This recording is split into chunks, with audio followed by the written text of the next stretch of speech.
partir de agora, no ar, mais um campeão de audiência. Em um programa feito especialmente pra você. Aumente o som. Aumente o som. E vem pra festa com a gente. Contagem regressiva.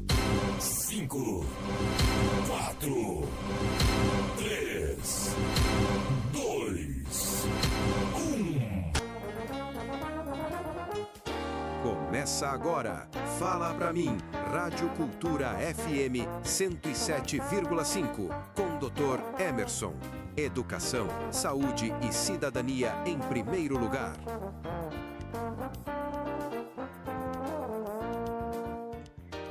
O programa Fala Pra Mim é dedicado a todas as pessoas, principalmente aos pobres e em todas as suas lutas, conquistas e direitos. Os pobres sempre foram maioria, mas os pobres também sempre foram dominados pela grande minoria que detém o poder econômico.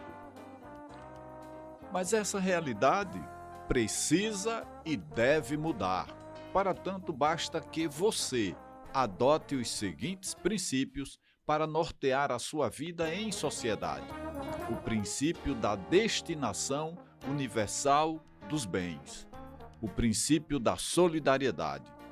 O princípio da subsidiariedade. O princípio do bem comum e o princípio da dignidade da pessoa humana. Simples assim. Muito boa tarde, queridos irmãos e irmãs ouvintes da Rádio Cultura e seguidores do canal do YouTube Dr. Emerson Sergipe e do Instagram Dr. Emerson Sergipe. A partir de agora, vou falar para você o que com certeza você só ouve aqui no programa Fala Pra Mim, porque temos como prioridade informação de qualidade para você que nos acompanha todo sábado. E tenho certeza, tenho convicção, a narrativa que nós trazemos aqui para os fatos estão sempre na perspectiva da população.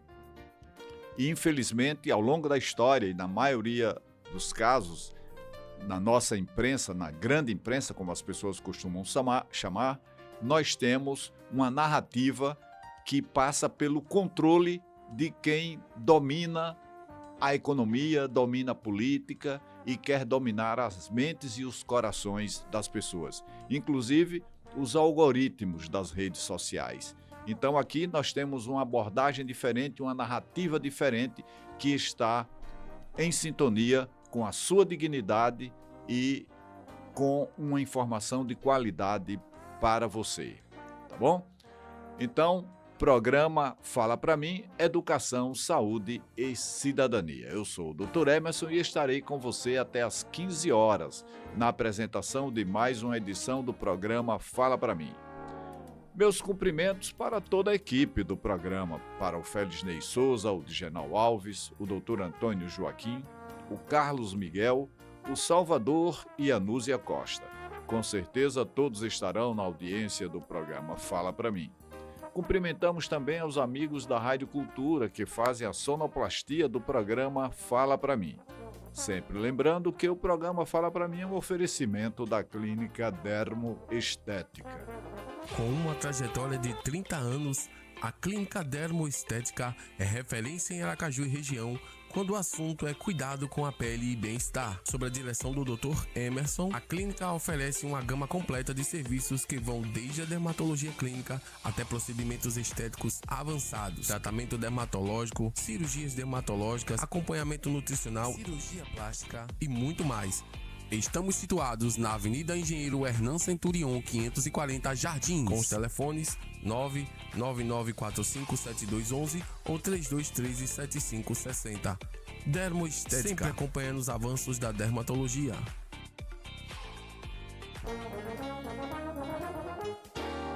O programa Fala Pra Mim também é um oferecimento da Apis Tecnologia e Comunicação Condominial.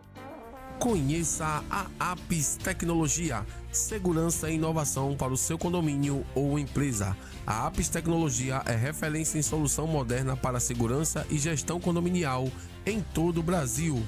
Uma empresa genuinamente sergipana com diversos serviços: portaria remota, monitoramento completo à distância, portaria smart, a evolução de uma portaria com sistema automatizado inteligente, controle de acesso, entrada e saída de moradores, visitantes e veículos com muito mais controle e interfone virtual. Com a Apis, a comunicação entre moradores, visitantes e a portaria acontece direto pelo celular. Estamos situados na Avenida Governador Paulo Barreto de Menezes, número 682, aqui na 13 de julho. Apis, tecnologia e inovação na palma da sua mão. O programa Fala Pra Mim também tem o apoio cultural do Conselho Nacional do Laicato do Brasil na Arquidiocese de Aracaju. No programa de hoje teremos o nosso editorial. Vamos conversar sobre o fim da escala 6x1. E as dicas de educação, saúde e cidadania, vamos conversar sobre quais frutas que podem e que devem ser usadas por pessoas diabéticas e quais aquelas que devem ser evitadas ou até mesmo proibidas. E para você participar do grupo de WhatsApp do programa Fala Pra Mim, envie uma mensagem para os números 999826704, 999826704 e também para o número 999569454. Repetindo, 999569454. Você manda sua mensagem e solicita a sua participação. Também para fortalecer os nossos canais de YouTube e Instagram, DR Emerson Sergipe, peço que vocês se inscrevam, curtam e compartilhem. Todos os programas Fala Pra Mim e todos os podcasts Fala Pra Mim ficam salvos em nosso canal de YouTube. E a partir de agora, em nome de todos os ouvintes do programa Fala Pra Mim, teremos o nosso editorial. Fala Pra Mim. Fala Pra Mim. Editorial.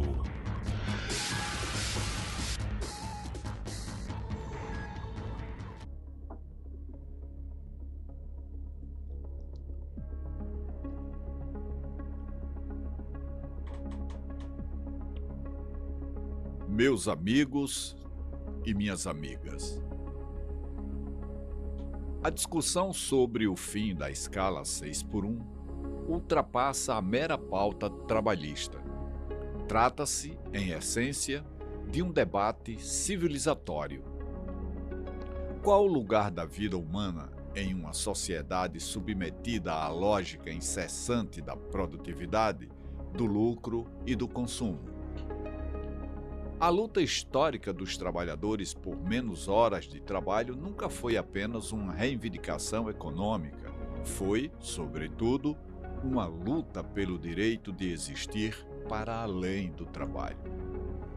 Durante séculos, as conquistas sociais nasceram da resistência contra jornadas extenuantes que assumiam corpos ou consumiam corpos, adoeciam mentes e roubavam das pessoas o direito ao convívio familiar, ao descanso, à cultura, ao lazer, à religiosidade e à própria dignidade. O descanso semanal remunerado, as férias, a limitação da jornada diária e os direitos previdenciários não foram concessões espontâneas do capital, mas frutos de intensos conflitos sociais. A escala 6x1, ainda amplamente presente em diversos setores, representa uma permanência dessa lógica histórica de exploração. 6 dias de trabalho para apenas 1 de recuperação física e emocional. Na prática, o modelo 6x1 produz uma vida comprimida. O trabalhador vive para trabalhar. O único dia de descanso frequentemente é consumido pela exaustão acumulada, pelas tarefas domésticas adiadas e pela preparação para o reinício do ciclo laboral. Não há tempo efetivo para a família, para a formação intelectual, para o cuidado consigo mesmo ou para a participação na vida comunitária, na vida política. O indivíduo deixa de ser sujeito pleno para tornar-se mera engrenagem produtiva. A defesa de jornadas mais humanas dialoga com transformações profundas no mundo contemporâneo. A automação, os avanços tecnológicos e o aumento exponencial da produtividade deveriam significar mais tempo livre para a sociedade. Contudo, paradoxalmente, o que se observa é a intensificação do trabalho, da precarização e do adoecimento mental. Crescem os índices de ansiedade, depressão, burnout e sofrimento psíquico associados à lógica produtivista. Em muitos casos, trabalha-se mais sem necessariamente viver melhor. O debate sobre o fim da escala 6x1 também desafia um imaginário cultural profundamente arraigado, o de que o valor do ser humano se mede exclusivamente pela sua capacidade de produzir. Essa mentalidade transforma o descanso em culpa, o lazer em improdutividade e o tempo livre em desperdício. A vida passa a ser organizada não em torno das necessidades humanas, mas das demandas do mercado. Por isso, reduzir jornadas e ampliar o tempo de descanso não significa estimular a ociosidade, como frequentemente argumentam setores conservadores do debate econômico. Significa reconhecer que a vida humana possui dimensões que transcendem a lógica mercantil. O direito ao tempo é também um direito social. Tempo para estudar, amar, cuidar, conviver, criar, descansar e simplesmente existir. Diversos países que avançaram na redução da jornada de trabalho demonstram que a produtividade e qualidade de vida não são incompatíveis. Em muitos casos, trabalhadores menos exaustos produzem melhor, adoecem menos e vivem de maneira mais equilibrada. A economia deve servir à vida e não o contrário. A luta pelo fim da escala 6x1 simboliza, portanto, uma resistência contra a desumanização contemporânea. É a afirmação de que o trabalhador não pode ser reduzido à condição de instrumento econômico. É a defesa do direito de viver plenamente e não apenas sobreviver entre um turno e outro. No fundo, o debate coloca diante da sociedade uma pergunta essencial. Queremos uma civilização fundada exclusivamente na acumulação e na produtividade? Ou uma sociedade que reconheça o valor do tempo humano, do descanso e da dignidade da vida? Pense nisso.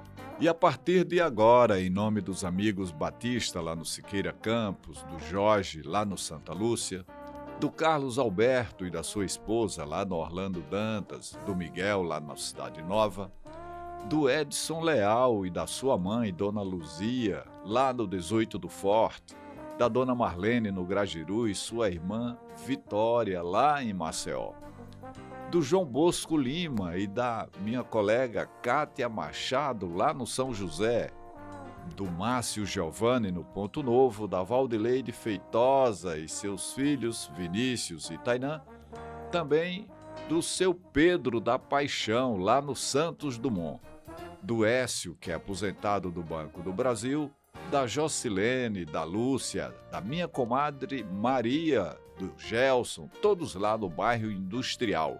Em nome de todas essas pessoas e de todas as pessoas que assistem o programa Fala Pra Mim, teremos a partir de agora as nossas dicas de saúde. Fala pra mim, dicas de saúde.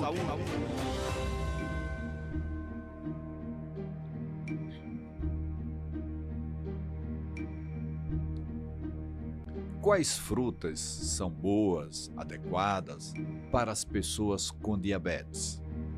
E quais não são? Essa é a nossa dica de saúde de hoje que eu vou falar para vocês.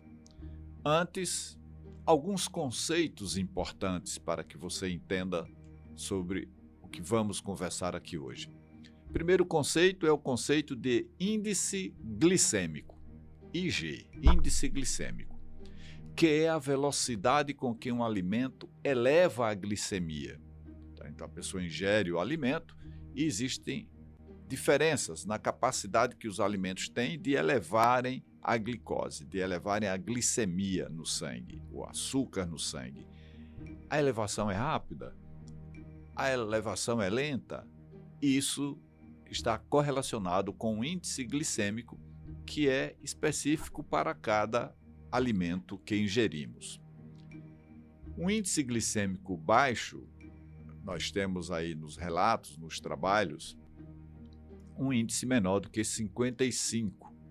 Então, quando o índice glicêmico é menor do que 55, vai haver uma elevação lenta da glicemia, uma elevação lenta do açúcar no sangue. Moderado de 56 a 69 é o valor do índice, de 56 a 69. Então, atenção já para esses alimentos. E os alimentos de alto índice glicêmico, que têm um valor, portanto, acima de 70. Então, eles vão produzir uma elevação rápida da glicemia e, portanto, devem ser evitados. Mas existe um outro conceito também que eu quero falar para você. É a carga glicêmica. Está chamando aqui de CG, carga glicêmica. A carga glicêmica se relaciona com o índice glicêmico e com a quantidade de carboidrato naquele alimento.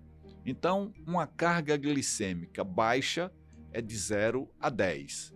Uma carga glicêmica moderada é de 11 a 19. E uma carga glicêmica alta para determinado alimento é mais do que 20. E nesses conceitos que estamos aqui a discutir, a carga glicêmica é pior que o índice glicêmico. Então, quanto maior a carga glicêmica de um alimento, mais ele deve ser evitado.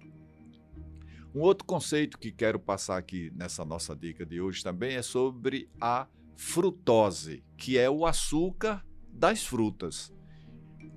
A frutose, ela não eleva o índice glicêmico nem a carga glicêmica diretamente. A frutose vai aumentar a resistência à insulina, propiciando o aumento do açúcar no sangue, que todos conhecem como glicemia.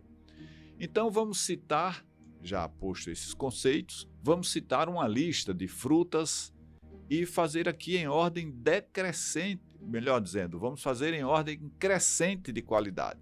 Vamos daquela que é aceita, mas à medida que avançamos nessa lista, nós vamos tendo as frutas mais indicadas para as pessoas com diabetes, tá? Então, vamos avançando em direção àquelas que têm mais indicação, que são as mais recomendadas para as pessoas diabéticas.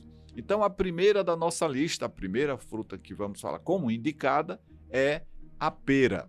Ela pode ser ingerida com iogurte.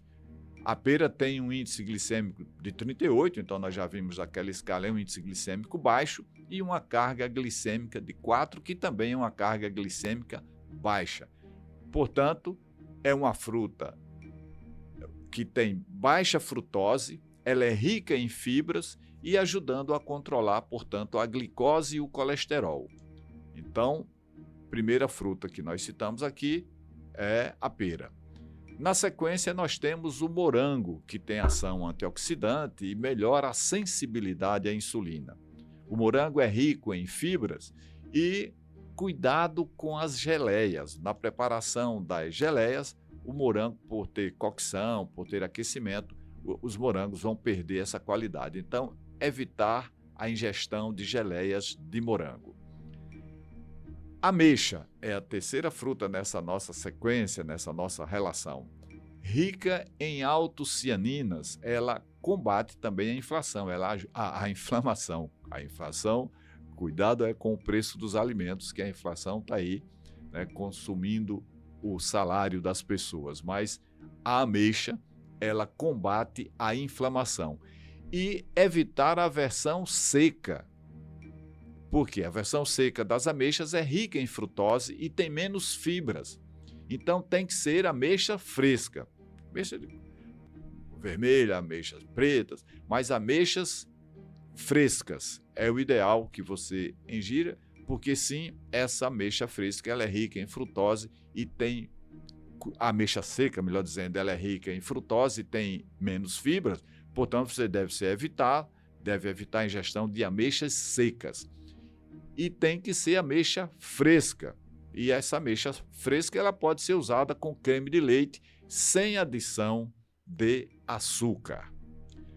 Uma outra fruta indicada é maracujá. O maracujá tem pectina, que reduz a absorção da glicose.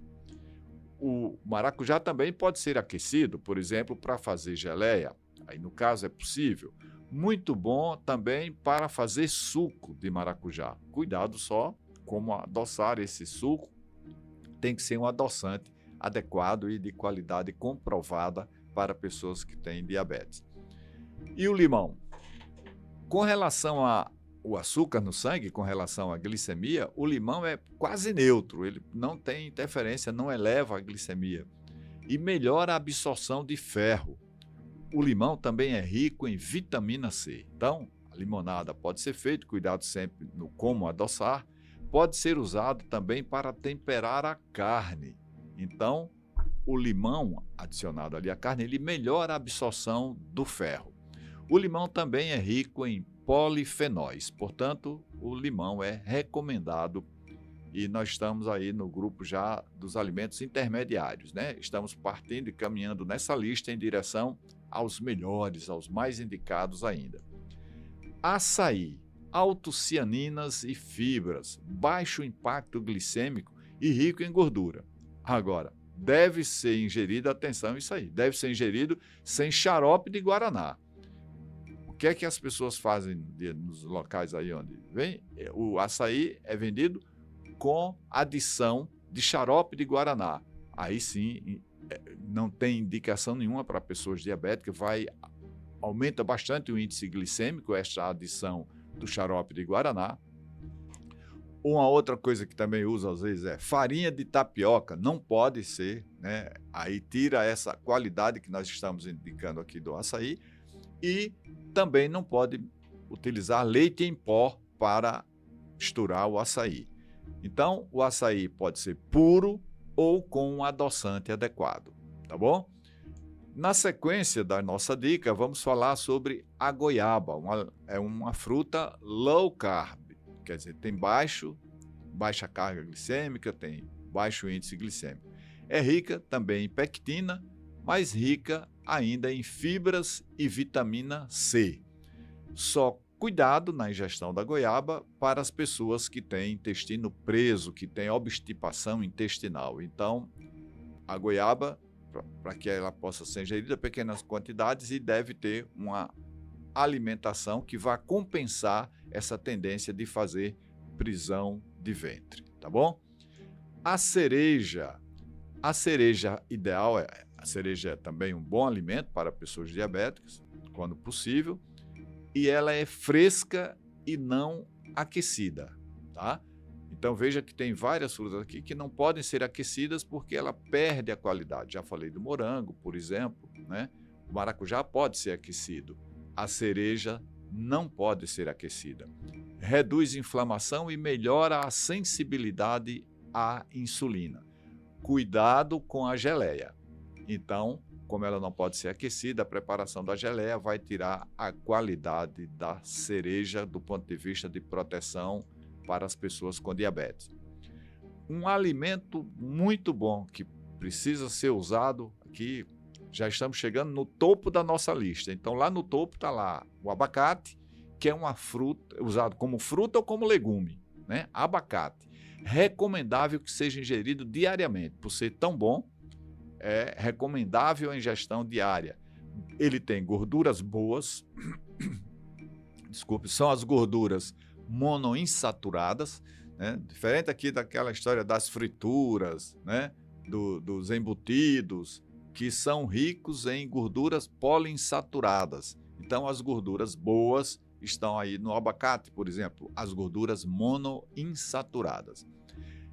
O abacate também estimula a saciedade, ou seja, as pessoas ao ingerirem abacate, isso vai contribuir para a saciedade, ou seja, as pessoas vão sentir menos fome, né? Consequentemente, vão comer menos. Pode ser usado com adoçante, com creme de leite ou fazer uma guacamole. É quando o abacate é utilizado como verdura. Então, você mistura com outras verduras e põe um pouquinho de sal e faz a guacamole, que pode ser usado também na alimentação. Então, como uma salada, ou pode ser usado creme, pode ser utilizado a polpa do abacate. Então, sempre muito recomendado o abacate, tá bom?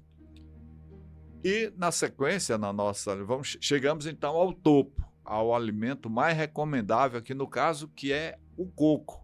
Ele pode ser pode utilizar o óleo de coco, o leite de coco ou a própria polpa do coco. Pedacinhos do coco utilizados, né, mastigados e ingeridos, porque o coco é rico em fibras e gorduras boas, os triglicerídeos de cadeia média. Então, a gordura do coco, 50% dela é com triglicerídeos de cadeia média, ou seja, que são gorduras boas. Então, no caso da gordura do coco, daí o óleo do coco poder ser usado. O coco também estimula a saciedade, do mesmo modo que o abacate, ele estimula a saciedade. As pessoas sentem menos fome quando comem o coco. Portanto, bom para o controle da saciedade, nós vamos estar saciados, né? Contribuir para que fiquemos saciados ao nos alimentarmos com o coco. E ele diminui também a vontade de comer doces.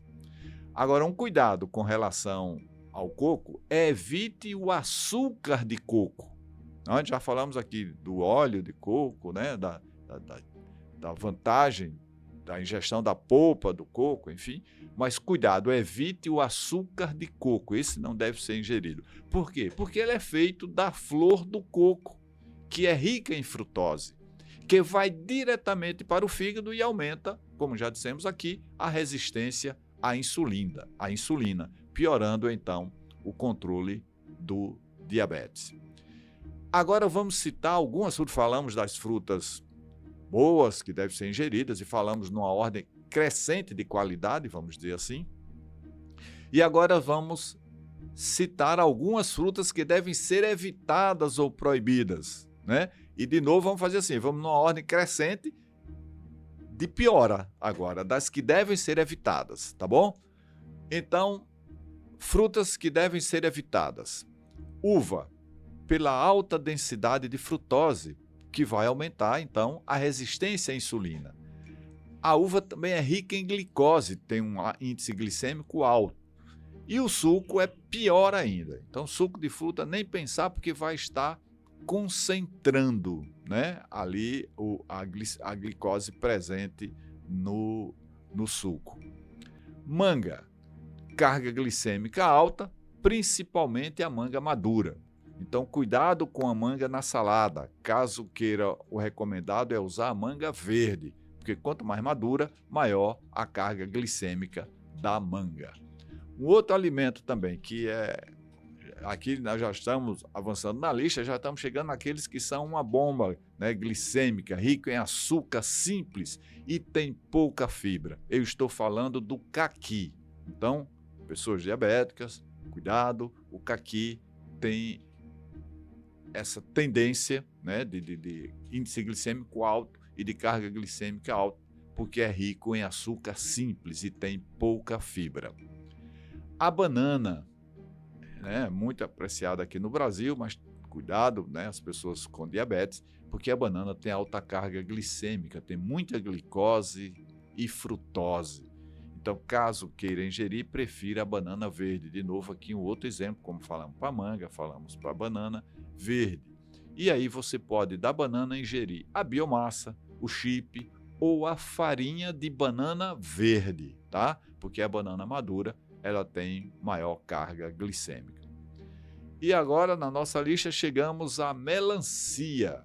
Melancia, meus amigos e minhas amigas, é praticamente água com açúcar. Tem um pico glicêmico rápido, a pessoa ingere e logo a glicemia sobe muito. E a melancia praticamente não tem fibra, né? Então quase nenhuma fibra ali na melancia, por isso que está aqui no topo da nossa lista dos alimentos que precisam ser evitados, pensando em controlar, né, o açúcar no sangue, particularmente essa dica de hoje voltada para as pessoas com diabetes. E ainda para encerrar a nossa dica de saúde, vou reforçar aqui 2 dicas para a preparação de alimentos. Use leite de coco, então veja que em determinado momento a gente pode usar o coco para misturar com os alimentos, aqui mesmo com algumas frutas que foram citadas.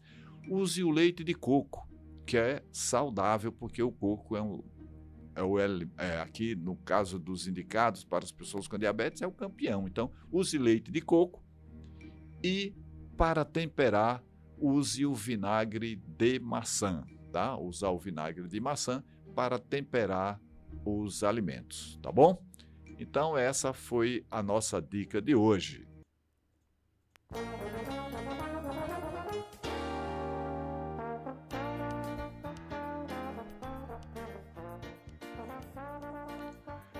E a partir de agora, em nome do Padre Soares, da Paróquia São Pedro Pescador, do Padre Anderson Gomes, da Catedral, do Padre Cristiano Silvestre, lá em Itabaiana, em nome da Irmã Moraes, do Dom José Palmeira Lessa, do Dom Genivaldo e do Dom Josafá, teremos as nossas dicas de educação e cidadania. Meus amigos e minhas amigas, temos o dia 1º de maio como uma referência dedicada à reflexão sobre o trabalho humano. E o programa Fala Pra Mim, cumprindo o seu compromisso com a primazia da vida e a dignidade das pessoas, em sua dica de cidadania de hoje vai falar para você sobre a necessidade do fim da escala 6x1. Mas antes de iniciarmos a nossa dica de saúde, eu quero fazer aqui uma observação, destacar o quanto as pessoas precisam estar atentas nos dias de hoje para as informações que são veiculadas. A maioria das informações tem o objetivo de, através de uma narrativa única, controlar a mente e os corações das pessoas, criando uma realidade e dando a entender para a população que aquela realidade é única, que só existe aquela e que não tem alternativa. Então as pessoas distorcem. As notícias, ao longo da história, elas são mostradas para a população numa perspectiva de controlar essa população e de controlar a mente, o coração, as emoções dessa população. Então, muito cuidado na capacidade crítica. Nós não podemos abrir mão da capacidade crítica de analisarmos as notícias da forma como elas são passadas, numa perspectiva da dignidade das pessoas. Precisamos ter bem claro em nossa mente que a dignidade das pessoas, ela é superior, por exemplo, à primazia que se dá ao mercado na grande mídia do Brasil. Então, é atender ao interesse do mercado. E aí, nesse cenário, quem tem o poder econômico, as poucas pessoas, aquele menos de 1% da população. Porque a gente fala hoje a questão do rico, aí tem gente que compra um carro 0 km, compra um apartamento, aí acha que é rico. Não. Se vende essa ilusão do enriquecimento, do consumo, como perspectiva de vida. E as pessoas querem ostentar essas coisas todas e ficam travando uma luta desumana, desonesta, muitas vezes até abandona a boa ética e vai usar atitudes imorais, indecentes, violentas, no sentido de obter acumulação, de ostentar. E é nessa perspectiva que nós devemos estar aqui sempre alertando. O espaço aqui, o Fala Pra Mim é um espaço, você tem lugar, vez e voz, para ouvir uma discussão na perspectiva de que o que estamos pensando aqui é na dignidade do ser humano. O ser humano aqui está acima do mercado. E aí nós vamos ver notícias que são tratadas aí na grande mídia, que têm um objetivo de fazer uma alienação midiática, como se diz popularmente, lavar a cabeça das pessoas, fazer uma lavagem cerebral, no sentido de que as pessoas incorporem uma narrativa única e aquela encerra toda a verdade e não existe outra alternativa. Nós aqui mostramos outras alternativas, outros caminhos, discutimos com você e sempre na perspectiva de colocar você como primazia, de colocar você em primeiro lugar. Tá bom? Então é nessa perspectiva que fazemos essa narrativa. É preciso que na narrativa a gente contemple também aquilo que interessa à maioria da população, que é enganada, que é alienada nesse processo de relação com a narrativa, de narração com a imprensa, né? A grande imprensa cumpre o papel, a grande imprensa é um instrumento de quem detém o poder econômico para fazer o controle de você, que constitui a grande maioria da população. Falamos aí, quando falamos das pessoas empobrecidas, podemos chegar a quase 90% da população. Então, temos que tomar cuidado com isso, porque, não obstante tanta luta, as dificuldades são inúmeras e o empobrecimento das pessoas continua aí aumentando no dia a dia, na sociedade, no mundo inteiro. Então, é preciso que tenhamos essa compreensão. Então, a nossa dica de hoje é fim da escala 6x1. E a gente começa aqui resgatando sempre a história, mas contando essa história numa perspectiva que interessa à população. A nossa narrativa aqui não é no sentido de dominar a sua mente, de passar a você uma compreensão que você aceite tudo isso passivamente e ache que tudo isso é assim mesmo, é natural e deve ser assim. Não, nós aqui caminhamos centrado na dignidade das pessoas, pela liberdade, pela soberania das pessoas, dos povos. E aí nós temos a resgatar a nossa história. Nós temos que beber na fonte da história para entendermos esse processo. Fim da escala 6x1. É uma luta hoje dos trabalhadores. Mas nós vamos verificar que essa luta pela jornada de trabalho, a luta pela dignidade na relação de trabalho, ela é permanente na espécie humana. Se pegarmos aqui o exemplo do nosso país, os indígenas, né, os povos originários, os milhões de pessoas que viviam aqui, eles foram os primeiros trabalhadores da história do país. E durante décadas, os povos originários foram os primeiros escravizados, depois substituídos quando eles reagiram, não aceitavam aquele trabalho porque eles estavam acostumados a retirar da natureza somente o que eles precisavam para a alimentação dele e não aceitavam, por exemplo, estar retirando para o Brasil, botar nos navios para levar para Portugal. Então, essa postura exploradora, os povos originários, os indígenas, não aceitaram.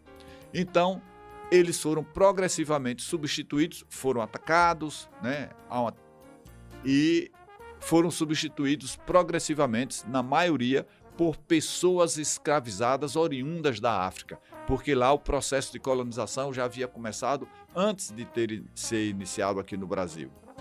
Porém, ações de resistência, entre as quais podemos citar as fugas do cativeiro, a formação dos quilombos, são lutas que mostram que essas pessoas trabalhadoras sempre lutaram por melhores condições de vida. Todos esses grupos foram em grande medida desprezados, estigmatizados, enquanto proprietários de terras e fábricas ficavam em grande parte com as riquezas produzidas pelos trabalhadores. E quando resistiram, por meio de fugas de cativeiro, formação de quilombos, formação de sindicatos ou movimentos sociais, eram caracterizados como ingratos, pagãos, comunistas ou simplesmente subversivos. Por que o trabalhador é tão explorado no Brasil e por que sua resistência contra a exploração é mal vista? A resposta é complexa para essa pergunta, mas é possível dizer que isso tem muito a ver com o regime de escravidão que vigorou durante tantos séculos no Brasil. Esse tipo de regime de trabalho criou uma cultura de desvalorização do trabalho manual. São os trabalhadores que mantêm o Brasil de pé, mas estamos longe de valorizar a sua importância na história. Por isso que eu digo sempre que aqui no Fala Pra Mim, nós vamos contar a história, nós vamos contar os fatos, nós vamos narrar os fatos numa outra perspectiva, com a outra reflexão, com outro olhar para as mesmas notícias muitas vezes. Os trabalhos no mundo inteiro fizeram e fazem muito. Os trabalhadores, no caso, no mundo inteiro, né? Só estudarmos, só buscarmos isso. Os trabalhadores sempre, no mundo inteiro, fizeram e fazem muito. E suas lutas produziram mudanças substantivas. A luta pelo fim da escala 6x1, 6 dias de trabalho por 1 de folga, intensificou-se no Brasil, focando na redução da jornada semanal sem redução salarial e buscando melhorar a saúde e a qualidade de vida do trabalhador. Impulsionado, tudo isso começa pelo movimento Vida Além do Trabalho, VAT, Vida Além do Trabalho. E é importante que as pessoas tenham conhecimento da história. Era um jovem trabalhando numa farmácia lá em Niterói, no Rio de Janeiro, e tem aquelas jornadas que aí não tem feriado, não tem final de semana, noite e dia, sai circulando jornadas, a gente vê muito isso aqui nas farmácias, nas grandes farmácias em Aracaju, e ele começou a postar nas redes sociais o quanto estava cansado, o quanto isso era extenuante, o quanto tirava qualidade de vida dele no sentido de lazer, de convívio com a família, e ele foi postando isso e foi ganhando corpo. As pessoas foram curtindo, foram discutindo, foram participando. Daí surge o movimento Vida Além do Trabalho. E aí começam a acontecer articulações políticas a nível do Congresso para aprovar uma proposta de emenda à Constituição, modificando e extinguindo essa jornada de trabalho. Então, nós temos também raízes históricas dessa luta no mundo inteiro. E aí trazemos aqui exemplos dessas lutas dos trabalhadores no mundo por uma jornada digna de trabalho.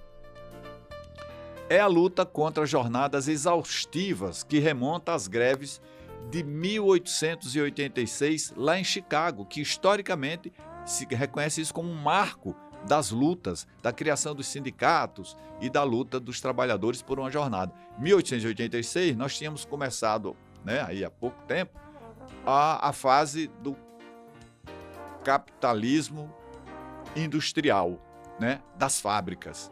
E aí, com jornadas muito longas, de 12, 14 e até em determinado momento de 16 horas, sem direito a repouso no final de semana, sem direito a férias. E aí começam os trabalhadores a se organizarem em sindicatos e começa então a luta pela consolidação de uma jornada de 48 horas semanais, que isso no Brasil vai ser obtido pelos trabalhadores através da CLT, da Consolidação das Leis Trabalhistas, no governo Vargas, em 1943. Então, isso é um marco dessas lutas. A Constituição de 1988, ela traz a reivindicação, um ponto de discussão foi a reivindicação operária por 40 horas semanais, baixar de 48 para 40 horas semanais. E essa luta resultou na redução para 44 horas. Então, a Constituição de 88 traz a redução de 48 para 44 horas e mantendo a possibilidade da escala 6x1, que é vigente até hoje. Então, desde 88 que nós temos a vigência desta carga, né, de 44 horas na jornada 6x1. E aí, já falamos aqui que surge um movimento lá em Niterói, Vida Além do Trabalho, é o VAT, né, liderado pelo Rick Azevedo. Né? O movimento ganhou força nas redes sociais e nas ruas a partir de 2023, 2024, denunciando a exaustão física e mental gerada por um único dia de descanso. Né? E aí, 24, 26, nós temos um período de articulação política e proposta de uma emenda constitucional. A deputada federal Érica Hilton, do PSOL de São Paulo, propôs uma PEC para limitar a jornada a 36 horas semanais, propondo uma escala 4x3 ou uma escala 5x2. A proposta avançou na Comissão de Constituição e Justiça do Congresso, agora em abril de 2026. E aí, mais recentemente, também em abril ainda de 2026, o governo envia uma proposta, né, o governo federal envia uma proposta de projeto de lei ao Congresso visando 40 horas semanais e estabelecendo a escala 5x2. Né? Essa é a luta do momento, é a luta que o trabalhador brasileiro deve ter consciência e participar dessa luta. É uma luta de resistência e mobilização. Né? Líderes, claro, tem o contraponto disso aí, a oposição disso aí. Líderes de setores como o agronegócio têm criticado a proposta, enquanto movimentos sociais articulam greves e manifestações, como as pautas do 1º de maio, né, que aconteceram no Brasil inteiro, para pressionar por essa mudança.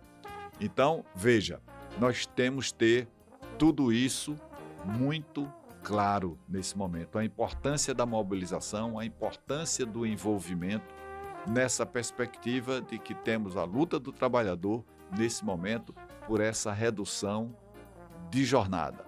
A grande mídia vai se posicionar contra e o Congresso, muito cuidado, muita pressão sobre o Congresso, porque a maioria do Congresso, a maioria não representa o povo. Pelo contrário, tem uma maioria inimiga do povo brasileiro. O povo precisa entender isso.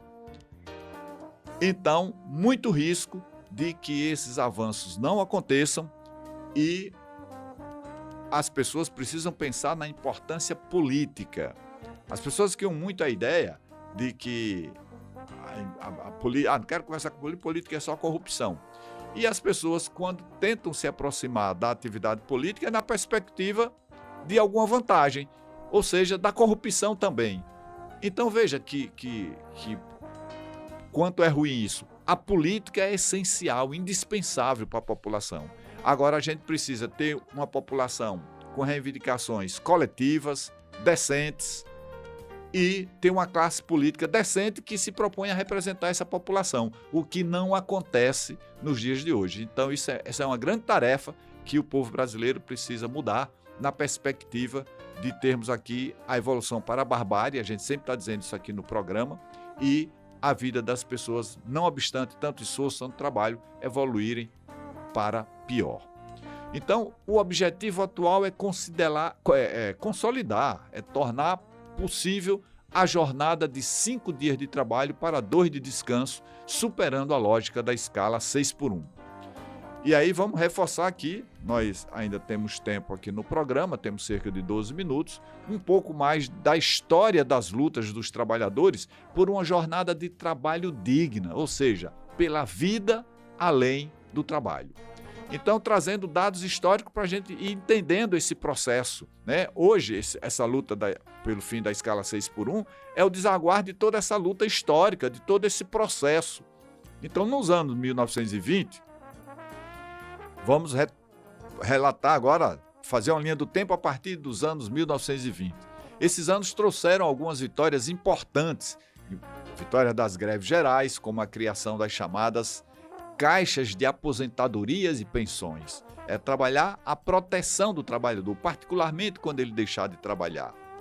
O governo pressionado se viu então obrigado a ceder e a conceder alguns benefícios ao trabalhador. Então é a pressão que foi lá buscar, né? Muitas vezes o governo é referenciado como um governo que fez isso e ele é muito louvado por isso e tal, mas isso é tirado à força, é o trabalhador organizado lutando que vai lá e consegue. Nessa época não existia a lei das 8 horas de trabalho diária, por exemplo. O mais comum era a jornada de trabalho durar 10, 12 horas, na prática até mais.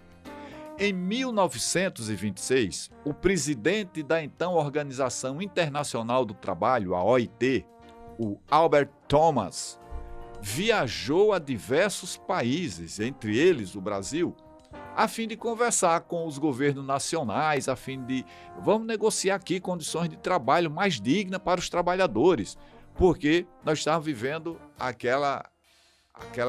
no mundo do capitalismo industrial, mercantil, nós estávamos vivendo essa luta por mais dignidade na jornada de trabalho, aí é que emerge como concessão até dos próprios capitalistas da época, o estado de bem-estar social, né? O welfare state. Então, o representante lá da OIT, que é um organismo que representa o interesse de quem controla o poder econômico, de quem detém o poder econômico, estava com medo de que as revoltas sociais que papocavam no mundo inteiro levassem a revoluções parecidas com a que ocorreu na Rússia em 1917. Então, o governo de Getúlio Vargas, que tomou o poder em 1930, ao invés da violência, o governo de Getúlio optou por um diálogo criando o Ministério do Trabalho, da Indústria e Comércio. Lembrando que o governo que antecedeu ao de Getúlio Vargas tem uma frase famosa do presidente da época que dizia que problema social é caso de polícia, tem que ser tratado com polícia bordoada, né, nos trabalhadores. Então, quem foi esse antecessor? O Washington Luiz, que foi o presidente do Brasil entre 26 e 30, e a sua frase famosa, a questão social é caso de polícia. Porém, quem não aceitou a interferência do Estado continuou sendo vítima da truculência policial na época. As pessoas que defendiam a independência dos sindicatos continuaram apanhando e sendo presas. Em 1932 foi criada a carteira profissional, que depois passou a se chamar carteira de trabalho. Na década seguinte, especificamente em 1943, foi criada a Consolidação das Leis do Trabalho, CLT, resultado da pressão de décadas dos trabalhadores. Sem as greves, passeatas e toda a mobilização, o governo Vargas não teria se movimentado para concretizar essas medidas a fim de agradar o trabalhador.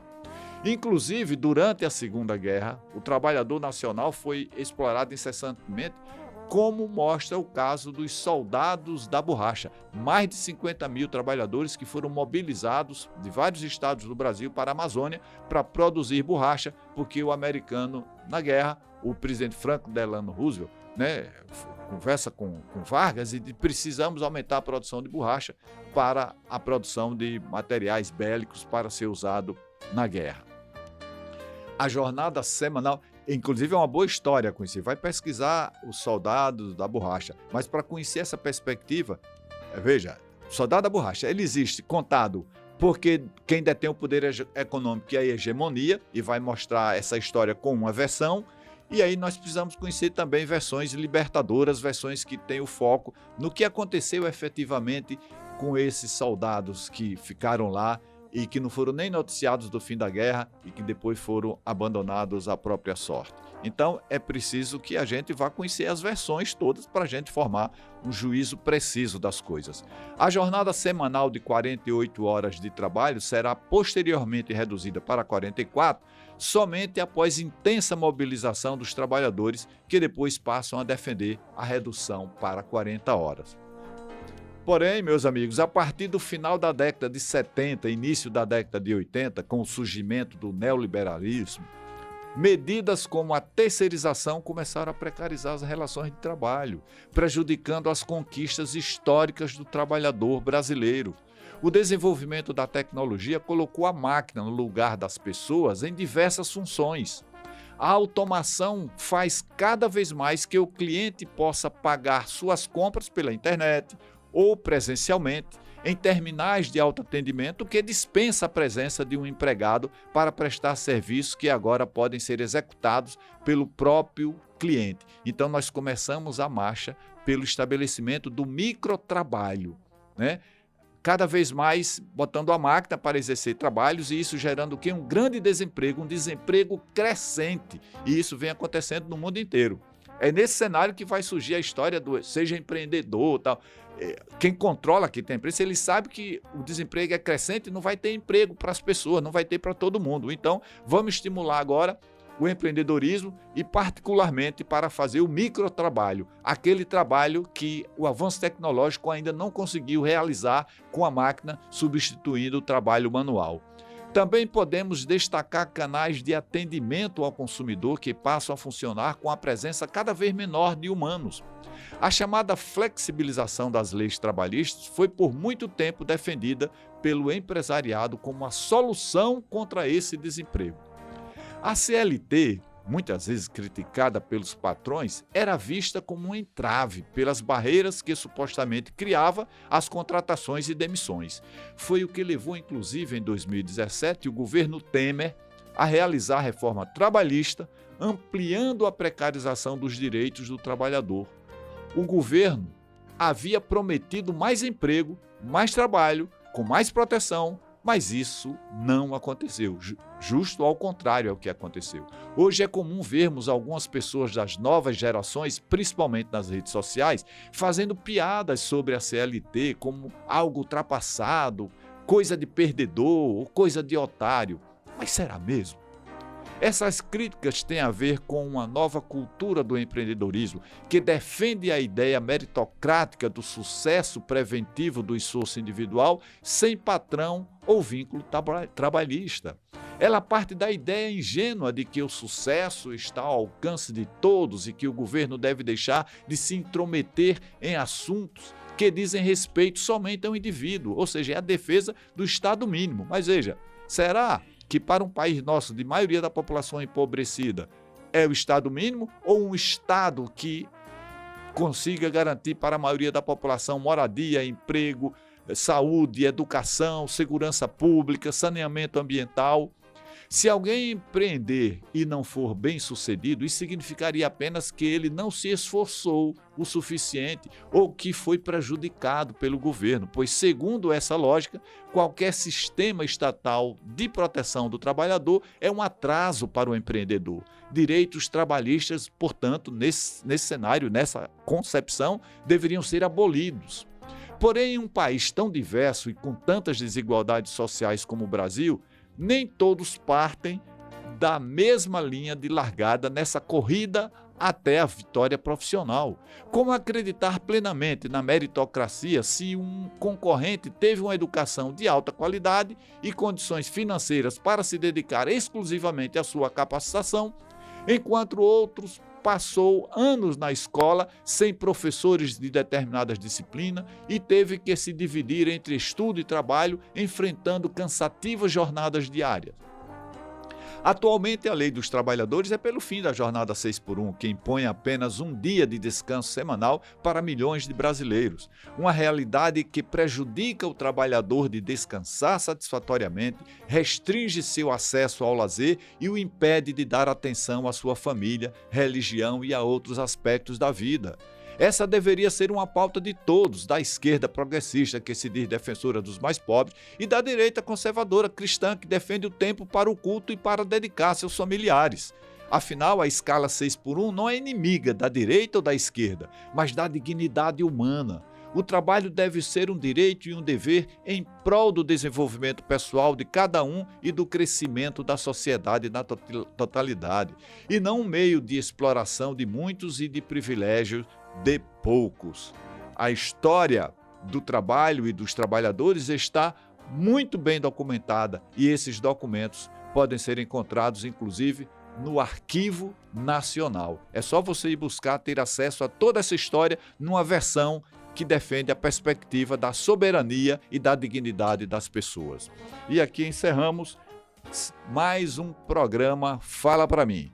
Fica o convite para que na próxima semana estejamos mais uma vez juntos aqui neste cenário, neste espaço, que é um espaço onde a cidadania e a dignidade das pessoas têm vez e voz.